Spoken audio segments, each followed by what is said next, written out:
So may natanggap tayong rush commission ngayon. Ang nagpa-rush commission sa atin ay aking ate na si Ate Leanne. So shout out sa'yo ate. So sa pyesa na to solo portrait lang, halos isang gabi ko lang talaga to siya ginawa dahil kinabukasan ay kailangan ng drawing. Paspasan rin talaga yung paggawa ko. Sa paggawa talaga ng commission, inaabot ako ng 2 o 3 araw para matapos ang isang pyesa. Pero sa pyesa na to ay minadali ko rin talaga, pero hindi madali na parang dapat matapos lang. Kailangan syempre quality pa rin yung gawa natin dahil binabayaran tayo sa ginagawa natin.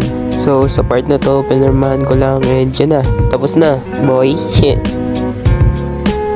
Sa lahat pala ng drawing ko ni-sprayan ko ng Boss Eclair spray para mas tumagal yung drawing at hindi na siya marumihan. So pagkatapos ng lahat, nilinisan ko na yung drawing area ko dahil yung gusto ng client natin is naka-frame, kaya agad ko nang nilagay sa frame yan. Tamang tanggal lang ng cover sa likod, tapos tamang punas, tamang linis, diba? Para syempre hindi pa bawasan yung quality na gawa natin. So pagkalalapag ko ng drawing sa frame, sinitip ko muna kung okay na yung pagkakalagay bago ko siya nilock.